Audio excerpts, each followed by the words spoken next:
Hello बच्चों, let's read this question. तो basically ये जो क्वेश्चन है ये असर्शन रीजन टाइप का क्वेश्चन है and we have to mark the correct choice as option A, both assertion and reason are true and reason is the correct explanation of the assertion.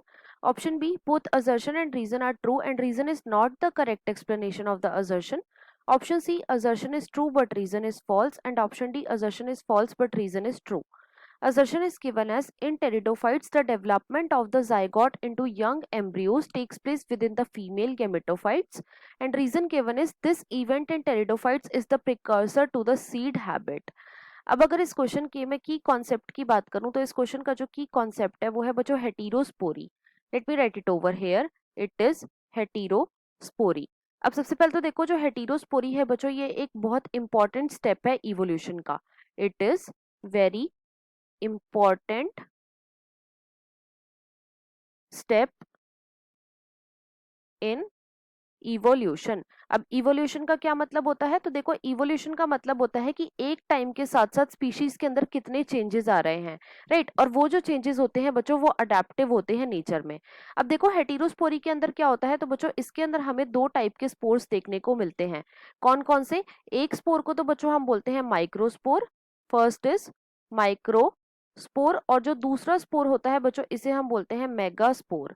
Second is megaspore, right. अब ये जो microspore होता है बच्चों ये germinate करने के बाद बनाता है मेल गेमेटोफाइट। ये क्या बनाता है? मेल गेमेटोफाइट बनाता है। और जो मेगास्पोर होता है बच्चों ये जर्मिनेट करने के बाद बनाता है female gametophyte. It form female gametophyte, right. साथ ही साथ देखो, ये जो फीमेल गेमेटोफाइट होता है बच्चों ये स्पोरोफाइट के ऊपर रहता है for variable period. So female gametophyte remains on sporophyte for variable period, right. और जो फीमेल गेमेटोफाइट होता है बच्चों इसके अंदर होती है एम्ब्रियो की डेवलपमेंट। इसके अंदर क्या होती है? एम्ब्रियो की डेवलपमेंट होती है। अब देखो, ये जो हेटेरोस्पोरी है बच्चों ये हमें सारे के सारे टेरिडोफाइट्स में देखने को नहीं मिलता, राइट। ये हमें किस किस में देखने को मिलता है? तो बच्चों एक तो ये हमें देखने को मिलता है सेलाजिनेला में, राइट। और दूसरा बच्चों ये हमें देखने को मिलता है साल्विनिया में। दूसरा ये हमें किस में देखने को मिलता है? साल्विनिया में देखने को मिलता है। लेकिन ये जो हेटेरोस्पोरी है बच्चों ये सारे के सारे जिम्नोस्पर्म में प्रेजेंट होती है। It is present in all gymnosperm, right.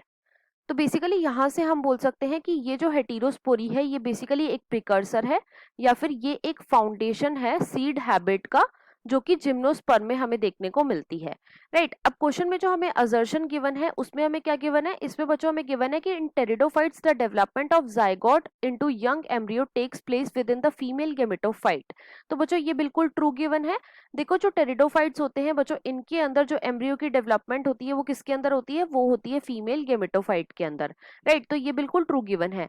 और रीजन में हमें क्या गिवन है? इसके अंदर हमें गिवन है this event in pteridophytes is the precursor to the seed habit.